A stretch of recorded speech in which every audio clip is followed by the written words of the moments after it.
sun beat down mercilessly, casting long, cruel shadows across the dusty streets. Peter's feet stumbled as he moved, his torn school uniform clinging to his thin frame, soaked with sweat and dust. His hands gripped his head, trembling as his eyes scanned the ground frantically. Somewhere, somehow, the small wad of Naira notes he was supposed to use to buy sachet water had vanished. It didn't make sense. One moment he had been clutching the money tightly in his palm, his mind rehearsing how many bags he would buy, how much he would sell, how he might even save a little extra to impress Auntie Rose. The next moment, it was gone, swallowed by the chaos of the bustling market crowd. Peter bit his lower lip until it bled, his heart hammering wildly against his ribs. The memory of Auntie Rose's face flashed before him, twisted with anger, disappointment, and something far worse, cruelty. He imagined her words already forming, "Useless boy, good for nothing." The familiar sting of her slap across his face burned fresh in his memory. Tears blurred his vision, but he kept searching, on his knees now, scraping through the dirt like a desperate animal looking for a scrap of hope. People passed by, some stepping around him, others casting quick glances but offering no help. In their eyes, he was just another unfortunate child, another piece of the scenery. Minutes dragged into hours, still no money. Peter's throat tightened until he could barely breathe. Defeated, he slumped by the roadside, hugging his knees to his chest. His whole body shivered, not from cold, but from a hopelessness so deep it felt like drowning. Maybe if he stayed out long enough, the earth would swallow him. Maybe he wouldn't have to face her. Maybe he could disappear. But Peter knew better. Life never gave him such easy escapes. He wiped his nose with the back of his hand, pushed himself shakily to his feet, and began the long walk home. Every step felt like a death sentence. As he dragged himself forward, dust swirling around his broken shoes, the sky above him darkened, not just with evening, but with the heavy certainty of what awaited him. The road to home had never felt longer or colder. The smell of hair cream and hot, pressing combs hung heavy in the air of Auntie Rose's small salon. It was a cramped room tucked between two weather-beaten stalls, buzzing with voices louder than the old standing fan that wobbled in the corner.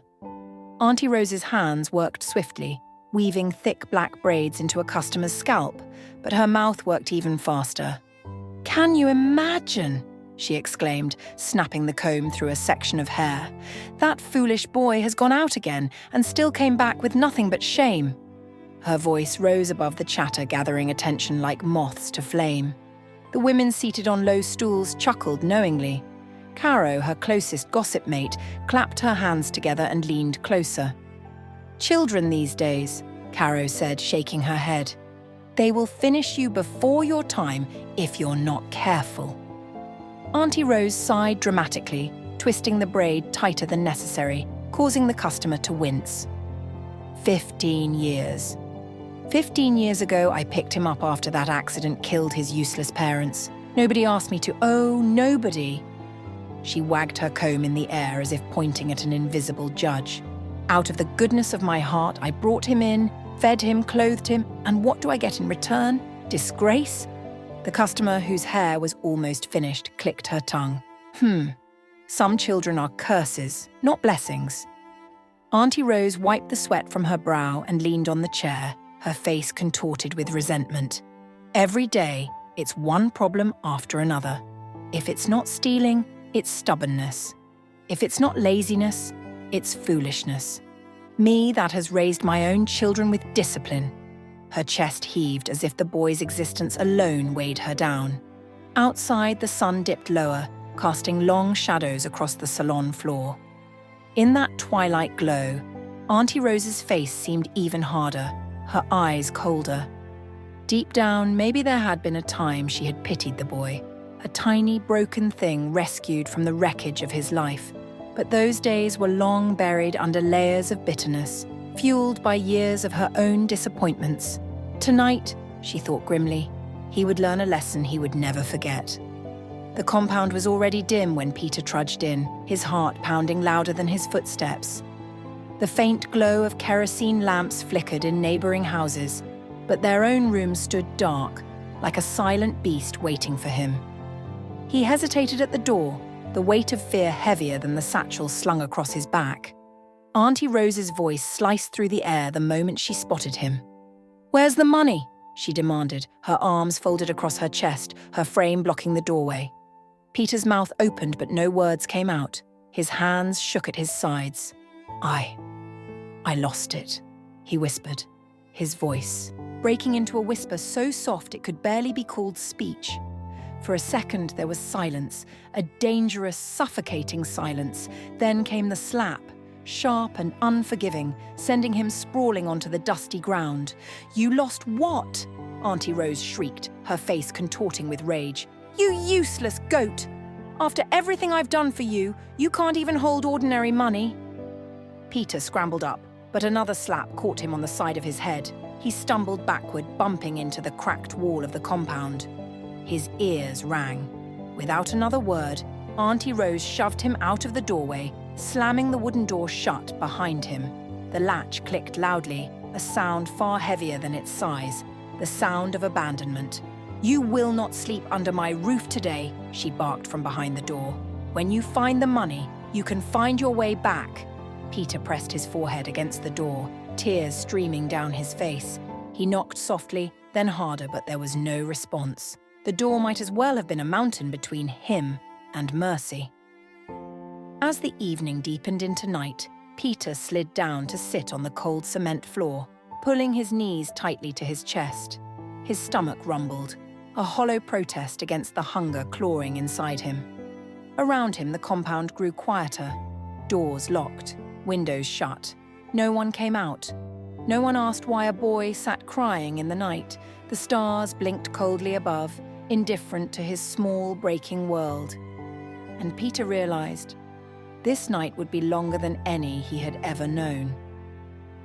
Peter sat in the corner of the dusty street, shivering though the night air was still warm, his arms wrapped tightly around his legs, and silent tears streamed down his cheeks. He had given up knocking. No one was coming to his rescue. He wiped his nose with the back of his hand, ashamed and frightened. Somewhere deep inside, a small voice kept whispering that maybe this was what he deserved. A soft shuffle of feet approached, and Peter, half asleep from exhaustion, barely lifted his head. A woman stood before him, silhouetted against the faint glow of a nearby stall's lantern. Her wrapper was faded, her slippers worn out, but her voice when she spoke was gentle, carrying a tenderness Peter hadn't heard in a long time. "My child, why are you crying here by yourself?" she asked. Peter sniffled and looked away, ashamed to answer. But something in the woman's presence pulled the truth from him. In a shaky voice, he explained about the lost money, the missed sales, and the punishment that awaited him. The woman, Mama Chica, listened quietly, her brows knitting together. She knew too well what it meant to be accused without mercy. She had lived it, chased out of her husband's family after losing her loved ones, left to survive on whispers and suspicion. Without saying much, Mama Chica opened the small purse tied around her waist. Inside were a few crumpled naira notes, the total of her day's hawking efforts. It wasn't much, but it was everything she had. She looked at Peter's tear-streaked face, the way his body shook with fear and cold, and she knew what she had to do. She pressed the money into his small hand and closed his fingers over it gently. "Don't cry anymore," she said, her voice soft but firm. "Go home." Peter stared at the money in disbelief. His mouth opened, but no words came out. Why would someone who had so little give so much to someone like him? He clutched the money to his chest, overwhelmed by a gratitude too big for words. As Mama Chica turned and disappeared into the darkening night, Peter stood there frozen, his eyes following her until she was nothing more than a memory against the stars. Peter's legs wobbled beneath him as he stood before the wooden door, the thin notes clutched tightly in his hand. He took a deep breath and tapped gently. For a few heartbeats, nothing happened. Then the door swung open with a loud creak, revealing Auntie Rose's hard face, already twisted with impatience. "Where's the money?" she snapped. Wordlessly, Peter extended his trembling hand, the Naira notes damp with his sweat. Auntie Rose snatched the money from him with a speed that startled him. She glanced at it once, her eyes narrowing suspiciously. "How did you get this?" she asked sharply. Peter opened his mouth to explain, to tell her about the kind woman who had saved him from sleeping in the cold. But before he could form a word, Auntie Rose's hand struck him across the face. The force sent him staggering backward. "You thief!" she screamed, her voice echoing around the compound. "You must have stolen it. Which person's shop did you rob?" "No, Auntie, someone helped me," Peter cried, his face burning from the slap. Another blow landed on his shoulder, and then another on his back. She rained down slaps and punches, her rage blinding her to his fragile cries. Peter dropped to the floor, shielding his head with his arms, but it only angered her more.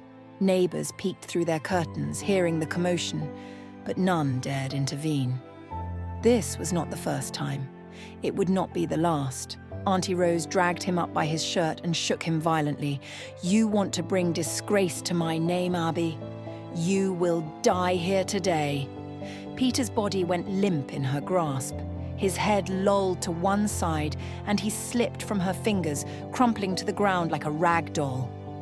Panic flickered across Auntie Rose's face. She knelt beside him, shaking him roughly. "Peter, Peter," she hissed, her voice suddenly hoarse with fear. For a terrifying moment, he didn't move. Then, slowly, he let out a low, painful moan. Relief washed over her, but it quickly curdled into bitterness. "Stupid boy," she muttered under her breath, standing up and brushing the dust off her skirt. Peter lay there on the floor, bruised and broken, his chest rising and falling in shallow breaths. The night wrapped around him like a cold shroud, and in that darkness, he learned that sometimes surviving hurt more than dying.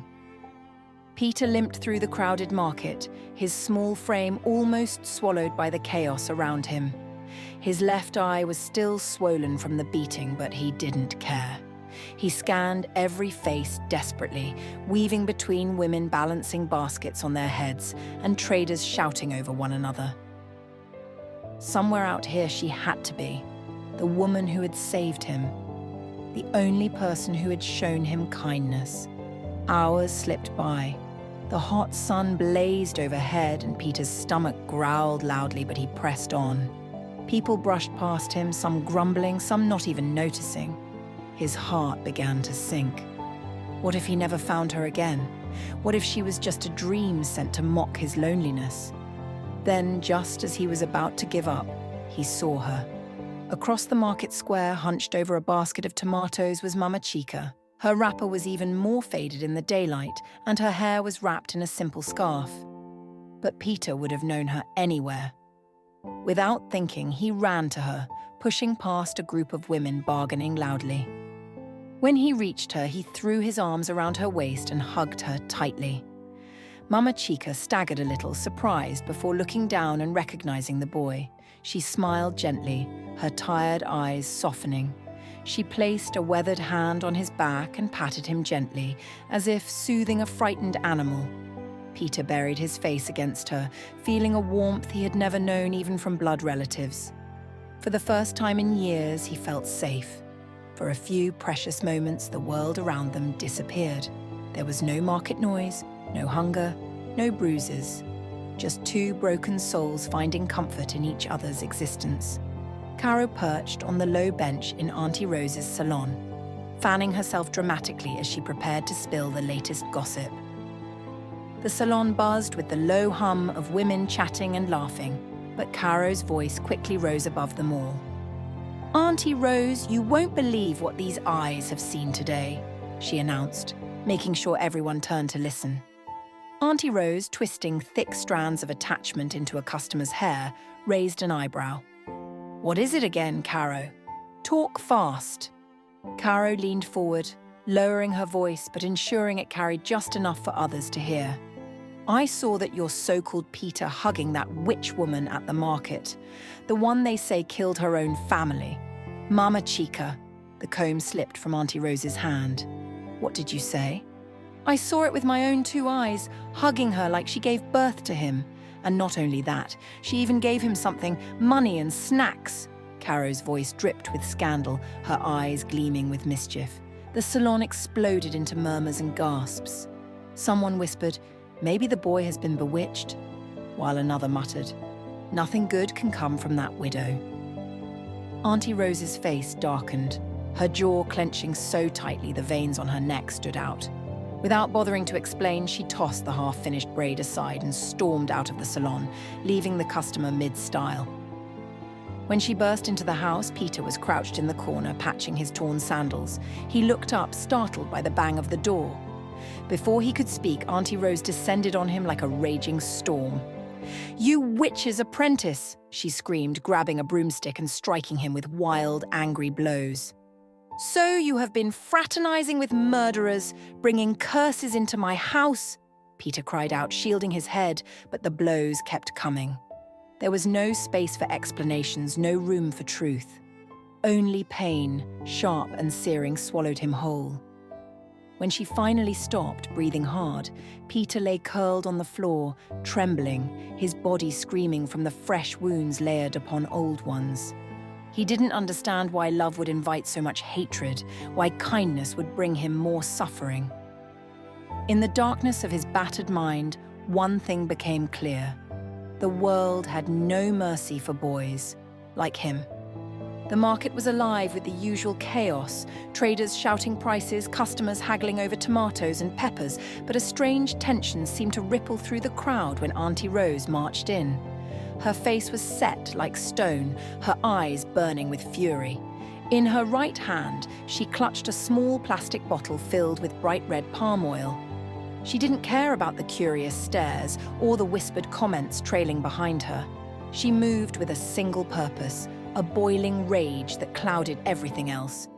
She spotted Mama Chica almost immediately, sitting quietly at a corner, arranging her small pile of okra and bitter leaves on a faded tray. Without a word, Auntie Rose stormed toward her. The old widow looked up, startled, just as the first splash of palm oil hit her chest and face. A gasp erupted from the nearby traders. A few women clapped their hands over their mouths in shock. "Shameless witch!" Auntie Rose shouted, her voice cracking through the market like a whip. "You think you can bewitch my house, corrupt my boy? I return your evil to you." Mama Chica froze, the thick oil dripping down her faded blouse, staining it with ugly red streaks. Her hands trembled slightly, but she didn't lift them to wipe the mess off. Her lips parted, but no words came out. The humiliation rooted her to the spot, heavier than any insult. The onlookers watched in stunned silence. Some lowered their heads, pretending not to see. Others exchanged uneasy glances but did nothing. After all, who would risk their own name defending someone who already carried so many whispered curses? Auntie Rose, satisfied with her public vengeance, turned on her heel and stormed off, leaving a trail of palm oil droplets in her wake. Mama Chica remained seated, her head bowed, her frail shoulders sagging under the invisible weight of the market's judgment. Tears welled in her eyes but did not fall. She was used to pain, used to shame, used to swallowing every ounce of dignity she had left, just to survive one more day. Still, as the thick red oil slid down her body and pooled at her feet, a small part of her heart cracked a little deeper, knowing that kindness had once again cost her more than she could afford. Peter sat by the corner of the market early the next morning, clutching a small piece of bread he had begged from a kind trader. His body ached with every breath, each bruise a bitter reminder of the night before. But none of that pain compared to the weight pressing down on his heart. He had to find her. He had to apologize. When he finally spotted Mama Chica, she was crouched low by her tray of unsold vegetables, her blouse still stained with the faint marks of palm oil. Her head was bent, her hands slowly sorting through a pile of wilted okra as if the world around her didn't exist. Peter approached cautiously, each step heavier than the last. When he reached her, he dropped to his knees, ignoring the sharp stones biting into his skin. His small hands clutched the hem of her wrapper as he burst into tears. "I'm sorry," he choked out, his voice broken. "Please forgive her. Forgive me." Mama Chica looked down at him, her eyes tired but soft. She reached out and lifted his chin gently. For a moment she said nothing, only studied his bruised face, the fear, the sorrow. "It's not your fault, my son," she whispered. Peter wept harder, pressing his forehead to her knee. He felt the warmth of her hand as she rested it lightly on his head. A blessing, a forgiveness he didn't deserve but was given anyway. Around them, the market moved on. Traders shouted, customers bargained, life churned forward. But in that small corner of the world, there was peace. A wounded boy and a broken woman holding on to each other against the cruelty that surrounded them. Years rolled by like silent rivers, carrying away the bruises, the hunger, the endless nights of sorrow, but never erasing them from Peter's memory. Every day he carried those scars inside him like hidden badges, silent witnesses to the battles he had fought and survived. He worked harder than anyone else, pushing through school with a stubborn fire that nothing could put out. Opportunities were rare, but when they came, Peter grabbed them with both hands. A scholarship to a federal university, late nights studying under broken streetlights, days when he ate nothing but drank water to fill the ache. Through it all, the memory of Mama Chica's sacrifice stayed with him, a guiding light in the darkest hours. After years of struggle, Peter graduated top of his class in medicine. He became a doctor, respected and admired. Yet inside, he never forgot where he came from, or who had shown him kindness when the world had turned its back. Even after setting up his private clinic, Peter felt a restlessness, an emptiness that all his success couldn't fill. He hadn't seen Mama Chica since that last painful day at the market. Every spare moment he searched, asking traders, visiting markets in nearby villages, chasing any small lead. She had vanished like smoke, like a whispered prayer lost on the wind. But Peter had made a silent vow long ago. He would find her. He had to. Not because he owed her, though he did, but because he needed to. She had saved his life when she had nothing. Now it was his turn to save hers. The old neighborhood had changed, yet somehow it remained the same. Peter's car crawled down the narrow streets, his eyes scanning every face, every corner. Hope and fear battled inside him with every passing second. Then he saw her. She sat outside a rundown pharmacy, her back hunched, her hands stretched out weakly to passing strangers. Her wrapper was faded almost to white, her blouse hung loosely on her frail frame. Her once vibrant face was now etched deeply with wrinkles of hardship. Yet, Peter knew her instantly. Mama Chica. His heart twisted painfully as he parked the car in a hurry. He approached her slowly, almost afraid she would disappear if he blinked. She didn't look up when he knelt before her. She only muttered, "Please, help me. Anything you can give." Tears blurred Peter's vision. Without a word, he took her weathered hand in his own. She flinched at first, startled by the touch, but when she finally looked up, her clouded eyes met his. Peter swallowed the lump rising in his throat. "I'm here to help you," he whispered. He didn't care about the curious stares from passers-by. Gently, he helped her to her feet, supporting her as if she were a queen who had lost her throne. She was too weak to resist, too tired to question. Together, they moved toward the car, the world around them a blur. Peter opened the door carefully and eased her into the seat, wrapping a clean blanket around her thin shoulders. As he drove away, Mama Chica leaned back, her head resting against the seat, her eyes fluttering closed for the first peaceful moment in what must have been years. And Peter, holding the steering wheel tightly, made a silent promise. She would never beg again. Not while he lived. The small clinic smelled of disinfectant and fresh paint. a stark contrast to the dusty streets Peter had found her in. Mama Chica lay on a soft hospital bed, her body cleaner now, dressed in fresh clothes Peter had bought himself. A drip hung by her side, slowly feeding strength back into her fragile frame. Peter sat by her bedside every day, sometimes just watching her breathe, sometimes holding her hand when the memories became too much. He personally supervised every test, every medication. No one else was allowed to touch her case. It wasn't just professional duty, it was personal. It was sacred. Mama Chica would open her eyes sometimes, look at him with a puzzled frown, and whisper, "Why are you helping me?"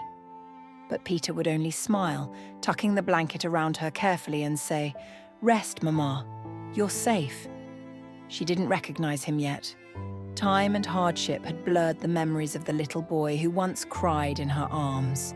But Peter didn't rush it. Healing took time, and love wasn't measured by recognition. It was measured by action. Day by day, her health improved. The color slowly returned to her cheeks. She began sitting up without help, eating small meals, smiling weakly when the nurses cracked jokes. Each small victory was a triumph for Peter. Each breath she took was a thread, stitching back together the broken parts of his past.